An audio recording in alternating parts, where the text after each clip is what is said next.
Good evening students. మనం previous క్లాస్లో alkyl హ్యాలైడ్స్ని లేకపోతే హ్యాలో ఆల్కేన్స్ని ఎలా తయారు చేయాలి, ఎలా ప్రిపేర్ చేయాలి అనేటటువంటి ఈ టాపిక్ని మనం డిస్కస్ చేసాము. అందులో ఆల్కైల్ హ్యాలైడ్స్, ఇక్కడ ఆల్కీన్స్ నుంచి ఆల్కైల్ హ్యాలైడ్స్ ఎలా తయారు చేయాలి చూసాం అనమాట. ఇక్కడ నుంచి ఏ విధంగా ఆల్కీన్స్ని హాలోజన్ యాసిడ్స్ అనమాట, అంటే హెచ్ఐ కానీ హెచ్సిఎల్ కానీ హెచ్బిఆర్ కానీ వాటితో రియాక్షన్ చేయిస్తే మనకు వచ్చేటటువంటి major product, minor product Markovnikov's rule ప్రకారం అది చూసాం అనమాట. ఆ వీడియో యొక్క లింక్ నేను ఈ వీడియో డిస్క్రిప్షన్లో ఇస్తాను, చూడండి. దాని తర్వాత మనకు ఉన్నటువంటి టాపిక్ ఏంటంటే ఇక్కడ ఒక క్వశ్చన్ ఇచ్చాడు.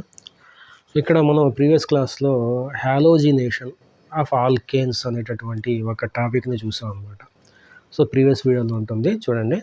సో అందులో ఇక్కడ ఏమడుగుతున్నాడంటే identify all the possible monochloro structural isomers అంటున్నాడు. అంటే expected to be formed on the free radical monochlorination of అనేసి ఈ స్ట్రక్చర్ ఇచ్చాడు. అంటే ఈ స్ట్రక్చర్కి, ఈ కాంపౌండ్కి మనం మోనోక్లోరినేషన్ చేస్తే ఎన్ని ప్రోడక్ట్స్ ఫామ్ అవుతాయి, ఎన్ని సింగిల్ ప్రోడక్ట్స్ అనమాట. అంటే ఒక్కొక్క కాంపౌండ్లో ఒక క్లోరిన్ మాత్రమే ఉండాలి, అలాంటి ఎన్ని ఫామ్ అవుతాయి అనేసి అంటున్నాడు అనమాట. అంటే ఈ స్ట్రక్చర్ని మనం ఎక్స్పాండ్ చేద్దాం ఫస్ట్, ఎలా ఉందో అది ఏంటంటే అది 1 2 3 4 1 2 3 4 ఇక్కడ ఇదన్నమాట ఆ స్ట్రక్చర్. ఓకే, అంటే ఈ CH3 వచ్చేసి ఈ CH3, ఈ CH2 వచ్చేసి ఈ CH2, ఇక్కడ CH ఉంది కదా, ఈ CH, ఈ 2 మిథైల్ గ్రూప్స్ ఉన్నాయి కదా, ఈ ఒకటి ఇది ఒకటి అనమాట, 2 మిథైల్ గ్రూప్. బాండ్ లైన్స్ ఫార్ములాలో రాస్తే మనం అలా ఉంటుంది అనమాట. ఇప్పుడు మనం దీనికి క్లోరినేషన్ చేస్తాం అనుకో, Cl2 HNO యూవీ లైట్లో చేస్తే మనం ఈ కాంపౌండ్కి క్లోరినేషన్ చేస్తే ఎన్ని ప్రోడక్ట్స్ వస్తాయి అనేసి అంటున్నాడు అన్నమాట. ఎన్ని ప్రోడక్ట్స్ వస్తాయి? ఒకటేంటి, ఇలా వచ్చి ఇక్కడ క్లోరిన్ ఉంటుంది, ఇదొకటి. ఇంకోటి ఇలా వచ్చి ఇక్కడ క్లోరిన్ ఉంటుంది. ఇంకోటి ఇలా వచ్చి ఇక్కడ మిథైల్ ఉంటుంది, ఇక్కడ క్లోరిన్ ఉంటుంది. 3 అయిపోయినాయి. 4ది 1 2 3 ఇక్కడ ఉంది కాబట్టి ఇక్కడ క్లోరిన్ ఉంటుంది. ఈ 4. ఈ క్లోరిన్ ఇక్కడున్న సేమ్ ప్రోడక్ట్ వస్తుంది, లేకపోతే ఇక్కడున్న సేమ్ ప్రోడక్ట్ వస్తుంది. ఇలా 4 వస్తాయి. సో ఇక్కడ ఆన్సర్ చూద్దాం మనం. ఈ ఫస్ట్ ఆన్సర్ 4 ఏంటంటే ఇదనమాట, ఫస్ట్ ఆన్సర్ అది. సెకండ్ ఆన్సర్ ఇదనమాట, సేమ్ అనమాట అది. థర్డ్ ఆన్సర్ ఇది సి దగ్గర Cl ఉంది చూడండి, అంటే ఇక్కడ C దగ్గర Cl ఉంది, అంటే ఇదన్నమాట. ఫోర్త్ ఆన్సర్ CH2Cl ఉంది కదా, CH2Cl అనమాట. ఇక్కడ CH3 ఉంది, అంటే CH3 అనమాట. ఈ CH2CH3 అంటే CH2CH3 అనమాట. సో అదనమాట, ఇది CH3, ఇది డబుల్ బాండ్ కాదు, సింగిల్ బాండ్. సో ఇది వచ్చేసి ఈ స్ట్రక్చర్ అనమాట. సో ఆ విధంగా 4 కాంపౌండ్స్ మనకి ఫామ్ అవుతాయి ఈ స్ట్రక్చర్కి. ఇదేంటి 2-మిథైల్ బ్యూటేన్, ఇది 2-మిథైల్ బ్యూటేన్. ఇది 2-మిథైల్ బ్యూటేన్కి మనం మోనోక్లోరినేషన్ చేస్తే 1 క్లోరో 1 2 3 మిథైల్ బ్యూటేన్ ఒకటి వస్తుంది. 2 క్లోరో 3 మిథైల్ బ్యూటేన్ ఒకటి వస్తుంది. ఇంకా 2 క్లోరో 2 మిథైల్ బ్యూటేన్ ఒకటి వస్తుంది. ఇక్కడ 1 క్లోరో 2 మిథైల్ బ్యూటేన్ ఒకటి వస్తుంది అన్నమాట. సో ఆ విధంగా మనకి 4 కాంపౌండ్స్ మనకి ఫామ్ అవుతాయి. ఓకే, ఇది తీసేద్దాం. దాని తర్వాత మనం ఇంకో methods of preparation of alkyl halide ఉంది. ఆల్కైల్ హ్యాలైడ్ నుంచి ఆల్కైల్ హ్యాలైడ్ తయారు చేస్తున్నాడు అనమాట. ఇక్కడ హాలోజన్ ఎక్స్చేంజ్ అంటాడు. ఆర్ఎక్స్ అంటేనే ఆల్కైల్ హ్యాలైడ్. అంటే X అనేది క్లోరిన్ కానీ బ్రోమిన్ కానీ, ఆర్ అంటే ఆల్కైలు, X అనేది క్లోరిన్ కానీ బ్రోమిన్ కానీ. అలాంటి ఆల్కైల్ హ్యాలైడ్ని సోడియం అయోడైడ్ అనేటటువంటి ఈ రియేజెంట్‌తో ఎసిటోన్‌లో రియాక్షన్ చేస్తారు. జనరల్‌గా ఎసిటోన్ అనేటటువంటి సాల్వెంట్‌లో రియాక్షన్ చేస్తారు. ఎందుకంటే NaI అనేది సోడియం అయోడైడ్ అనేది ఎసిటోన్‌లో సాల్యుబుల్ అవుతుంది. అది చూసారా డ్రై ఎసిటోన్ అంటాడు. సోడియం అయోడైడ్ అనేది ఎసిటోన్‌లో సాల్యుబుల్ అవుతుంది. కానీ ఫామ్ అయినటువంటి ఈ సోడియం క్లోరైడ్, సోడియం బ్రోమైడ్ ఎసిటోన్‌లో సాల్యుబుల్ అవ్వదు. అది బయటకు వచ్చేస్తుంది. కాబట్టి ఆల్కైల్ అయోడైడ్స్‌ని ఆల్కైల్ క్లోరైడ్స్ నుంచి కానీ, ఆల్కైల్ బ్రోమైడ్స్ నుంచి కానీ సోడియం అయోడైడ్తో రియాక్షన్ చేయించి డ్రై ఎసిటోన్లో ఆల్కైల్ అయోడైడ్స్ని ప్రిపేర్ చేయడాన్ని ఫింకల్స్టీన్ రియాక్షన్ అంటారు. ఫింకల్స్టీన్ రియాక్షన్ అనేసి అంటారు. Okay. Sodium chloride, sodium bromide thus formed precipitated in dry acetone. అంటే అవి ఎసిటోన్లో సాల్యుబుల్ బయటకు వచ్చేస్తాయి. వాటిని ఫిల్టర్ చేసేస్తే మనకి ప్యూర్ ఆల్కైల్ హాలైడ్ వచ్చేస్తుంది. ఎస్టోన్ ఎవాపరేట్ చేసేస్తే ప్యూర్ ఆల్కైల్ అయోడైడ్ అనేది వచ్చేస్తుంది అనమాట. It facilitates the forward reaction according to Le Chatelier's principle. Le Chatelier's principle అంటే ఏంటంటే, ఎప్పుడైతే సోడియం క్లోరైడ్ కానీ, సోడియం బ్రోమైడ్ కానీ ఎసిటోన్ నుంచి బయటకు వచ్చేస్తూ ఉంటుందో, అది సోడియం అయోడైడ్తో రియాక్షన్ అవ్వదు. ఆ సోడియం క్లోరైడ్, సోడియం బ్రోమైడ్ ఈ ఫామ్ అయినటువంటి సోడియం అయోడైడ్ని ఏం చేయమన్నమాట, బయటకు వచ్చేస్తుంది కదా. కాబట్టి ఈ ఈక్విలిబ్రియం అనేది ఈ సైడ్ షిఫ్ట్ అవుతుంది అనమాట. దాన్ని లీ-చాట్లియర్స్ ప్రిన్సిపల్ అంటారు.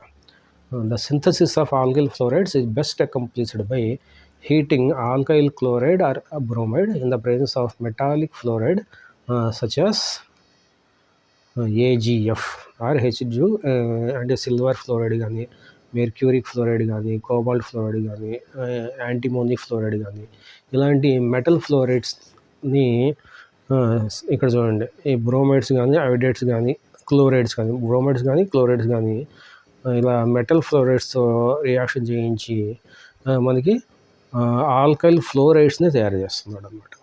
ఇక్కడ ఫింకల్స్టీన్ రియాక్షన్ ద్వారా మనకి ఆల్కైల్ అయోడైడ్స్ తయారు చేశాడు. ఇక్కడ ఈ మెటల్ ఫ్లోరైడ్స్తో రియాక్షన్ చేయించి ఆల్కైల్ ఫ్లోరైడ్స్ని తయారు చేస్తున్నాడు అనమాట. అలా డిఫరెంట్ ఆల్కైల్ హాలైడ్స్ మనం తయారు చేయొచ్చు అనమాట. ఓకే. సో అది ఆల్కైల్ ఫ్లోరైడ్స్. ఈ విధంగా మనకి ఈ రియేజెంట్స్ అన్నీ సిల్వర్ ఫ్లోరైడ్ అనేసి, మెర్క్యూరిక్ ఫ్లోరైడ్ అనేసి, కోబాల్ట్ ఫ్లోరైడ్ అనేసి, యాంటిమోనీ ఫ్లోరైడ్ అనేసి, ఇవన్నీ రియేజెంట్స్ అంటారు వీటిని ఆల్కైల్ బ్రోమైడ్స్తో కానీ, క్లోరైడ్స్తో కానీ రియాక్షన్ చేయిస్తే మనకి ఆల్కైల్ ఫ్లోరైడ్స్ అనేవి ఫామ్ అవుతాయి. ఓకే. AgBr అనేది ప్రెసిపిటేట్ బయటకు వచ్చేస్తుంది. సో ఈ రియాక్షన్ ఏమంటారంటే స్వార్ట్స్ రియాక్షన్ అంటారు. ఈ రియాక్షన్ మనం స్వార్ట్స్ రియాక్షన్ అంటారు. మెటాలిక్ ఫ్లోరైడ్స్తో ఆల్కైల్ బ్రోమైడ్స్ని, ఆల్కైల్ క్లోరైడ్స్ని రియాక్షన్ చేయించడాన్ని స్వార్ట్స్ రియాక్షన్ అనేసి అంటారు అనమాట. ఆయన కనిపెట్టాడు అనమాట రియాక్షన్. ఓకే. సో దాని తర్వాత మనకి ఇవి methods of preparation of alkyl halides అంటే హ్యాలో ఆల్కైల్స్. దాని తర్వాత మనకు ఉన్నటువంటి టాపిక్ ఏంటంటే హ్యాలో ఎరీన్స్ని ఎలా తయారు చేస్తారు అంటే. హ్యాలో ఆల్కేన్స్ని ఇప్పుడు చూసాము, హ్యాలో ఆల్కేన్స్ని మనం ఇప్పటివరకు చూసాము. హ్యాలో ఎరీన్స్ని ఎలా తయారు చేస్తారు? హ్యాలో ఎరీన్స్ అంటే బెంజిన్ రింగ్ మీద హ్యాలోజన్స్ ఉంటాయి అన్నమాట. ఇక్కడ చూసారా, బెంజిన్ రింగ్ మీద హ్యాలోజన్ ఉంది. Okay. From hydrocarbons by electrophilic substitution reaction అంటే బెంజిన్ని కానీ టోలిన్ని కానీ X2 అంటే హ్యాలోజన్ Cl2 కానీ, Br2 కానీ, I2 కానీ ఇలాంటి హ్యాలోజన్స్తో ఐరన్ కెటలిస్ట్ సమక్షంలో డార్క్ అంటే లైట్ లేకుండా డార్క్లు చేస్తారు ఈ reaction.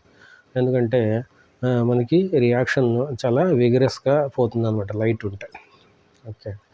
Arrival chlorides and bromides can be easily prepared by electrophilic substitution of arenes with chlorine and bromine respectively in the presence of Lewis acid catalyst like iron or iron 3 chloride. అంటే ఇక్కడ iron ఇచ్చాడు, FeCl3 కూడా మనం use చేయొచ్చు. Iron 3 chloride అంటే FeCl3 అనమాట. FeCl3 అనమాట. Okay.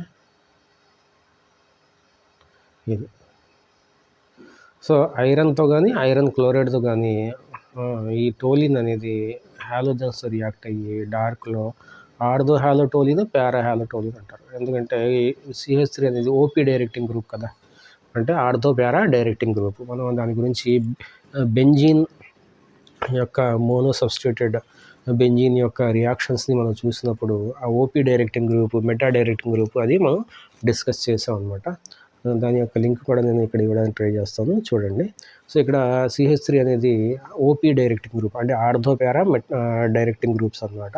కాబట్టి ఇన్కమింగ్ ఈ క్లోరిన్ అనేది ఆర్థో పొజిషన్ కానీ పారా పొజిషన్ కానీ వెళ్తుంది అనమాట. Okay. The ortho-para isomers can be easily separated due to large difference in their melting points. Melting పాయింట్స్లో డిఫరెన్స్ ఉంటుంది. ఇది వేరే మెల్టింగ్ పాయింట్ ఉంటుంది, ఇది వేరే మెల్టింగ్ పాయింట్ ఉంటుంది. వాటిని డిస్టిల్ చేస్తే మనకి ఒక 2 టెంపరేచర్స్ దగ్గర 2 కూడా సెపరేట్ అయిపోతాయి అన్నమాట. Reactions with iodine are reversible in nature and require the presence of oxidizing agent HNO3 HiO4 to oxidize the HI formed during iodination. Fluoro compounds are not prepared by this method due to high reactivity of fluorine. అంటే ఏమంటున్నాడంటే ఇక్కడ మనకి ఈ మెథడ్లో only chlorides కానీ bromides కానీ తయారు చేయొచ్చు అంటున్నాడు. అయోడైడ్స్ తయారు చేయించాలి అనుకుంటే మాత్రం ఆ రియాక్షన్ మిక్స్చర్లో వీటితో పాటు నైట్రిక్ యాసిడ్ కూడా యాడ్ చేయాలి, HNO3 కూడా యాడ్ చేయాలి. ఎందుకంటే మనకి ఇక్కడ HX ఫామ్ అవుతుంది, HI ఫార్మేషన్లో HI ఫామ్ అవుతుంది, అయోడినేషన్లో HI ఫామ్ అవుతుంది. ఇక్కడ ఇది X అనేది క్లోరిన్ ఉంటే HCl ఫామ్ అవుతుంది, X2 అనేది బ్రోమిన్ ఉంటే HBr ఫామ్ అవుతుంది, X2 అనేది I2 ఉంటే అయోడిన్ ఉంటే HI ఫామ్ అవుతుంది. ఈ HI అనేది మళ్ళీ దీంతో రియాక్ట్ అయిపోయి మనకి బ్యాక్ అయిపోతుంది, రియాక్షన్ రివర్సిబుల్ అయిపోతుంది, టోలిన్ వచ్చేస్తుంది మళ్ళీ మనకి. ఐడిన్ మనకి రియాక్ట్ అయిపోయి మళ్ళీ టోలిన్ వచ్చేస్తుంది, బ్యాక్ వచ్చేస్తుంది. ఎందుకంటే అయోడిన్ అనేది చాలా రియాక్టివ్ అనమాట. బెంజిన్ మీద ఐడిన్ ఉంటే ఐడిన్ అనేది చాలా ఈజీగా ఇంకో ఐడిన్తో రియాక్ట్ అయిపోయి అయోడైడ్తో రియాక్ట్ అయిపోయి మనకి అయోడిన్ బ్యాక్ వచ్చేస్తుంది. కాబట్టి ఫామ్ అయినటువంటి HIని తీసేయాలి, బయట తీసేయాలి అంటే ఏంటంటే HI లేకుండా దాన్ని ఆక్సిడేషన్ చేసేస్తారు. HNO3తో కానీ HiO4తో ఆక్సిడేషన్ చేసేస్తే ఇది ఆక్సిడైజ్ అయిపోతుంది. కాబట్టి HI ఉండదు అనమాట. ఉండకపోతే అది బ్యాక్ అవ్వదు అనమాట. రియాక్షన్ ఫామ్ అయినటువంటి ఐడో కాంపౌండ్ కిందే ఉంటుంది. ఇక్కడ కూడా ఫామ్ అయినటువంటి ఐడో కాంపౌండ్ కిందే ఉంటుంది అనమాట. ఓకే. సో ఆ విధంగా ఐడో కాంపౌండ్ ఉంటే ఐడో బెంజిన్ మనం తయారు చేయాలి అనుకుంటే దాంట్లోకి HNO3 కానీ హైడ్రో అయోడిక్ యాసిడ్ అంటారు, ఇది హైడ్రో అయోడిక్ యాసిడ్ HiO4 అది కానీ వేయాలన్నమాట. ఈ మెథడ్లో మనం ఫ్లోరిన్తో రియాక్షన్ చేయించలేము అనమాట. ఎందుకంటే మోనోక్లోరో రాదు, ఫ్లోరిన్ అనేది చాలా ఫాస్ట్గా రియాక్ట్ అయ్యి హై రియాక్టివిటీ ఆఫ్ ఫ్లోరిన్ అంటే ఇంకా ఫ్లోరిన్స్ ఫామ్ అయిపోతాయి అన్నమాట. కాబట్టి మోనోఫ్లోరో అనేది రాదనమాట. ఓకే.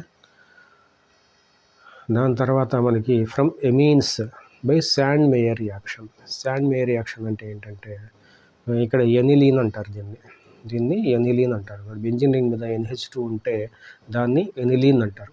ఆ ఎనిలీన్ని మనం సోడియం నైట్రైట్, ఇది NaNO2 అంటారు, సోడియం నైట్రైట్. ఈ HX అంటాడు, లేకపోతే HCl కానీ HBr కానీ HX అంటాడు అనమాట. ఇది 0 degrees దగ్గర 273 Kelvin అంటే 0 degrees అనమాట. 0 degrees దగ్గర ఈ రెండింటితో రియాక్షన్ చేయిస్తే ఈ ఎనిలీన్ని మనకి బెంజిన్ డయాజోనియం క్లోరైడ్ అనేటువంటి సాల్ట్ ఫామ్ అవుతుంది. బెంజిన్ డైజోనియం క్లోరైడ్ అనేటువంటి సాల్ట్ ఫామ్ అవుతుంది అనమాట. అంటే ఈ 2 నైట్రోజన్స్ ఉన్నాయి కదా, ఆ 2 నైట్రోజన్స్ అని ఒక నైట్రోజన్ మనకి ఇక్కడ నుంచి వస్తుంది, ఈ NaNO2 నుంచి మనకి వస్తుంది అనమాట. NO2 ఉంది కదా, అక్కడ నుంచి ఒక నైట్రోజన్ వస్తుంది. ఈ X అనేది ఈ X నుంచి వస్తుంది అనమాట, X- అనేది. సో ఆ విధంగా N2+ X- వస్తుంది. అదే క్లోరిన్ HCl యూస్ చేస్తే N2+ Cl- వస్తుంది. అదే ఇక్కడ HBr యూస్ చేస్తే N2+ Br- వస్తుంది. దాన్ని బెంజిన్ డయాజోనియం క్లోరైడ్ కానీ బెంజిన్ డయాజోనియం బ్రోమైడ్ కానీ అంటారు. ఆ బెంజిన్ డయాజోనియం క్లోరైడ్ని లేకపోతే బ్రోమైడ్ని మనం క్యూప్రిక్ హ్యాలైడ్ అంటారు, దీన్ని అంటే క్యూప్రస్ హ్యాలైడ్ అంటారు, Cu2X2 క్యూప్రస్ హ్యాలైడ్ అంటారు.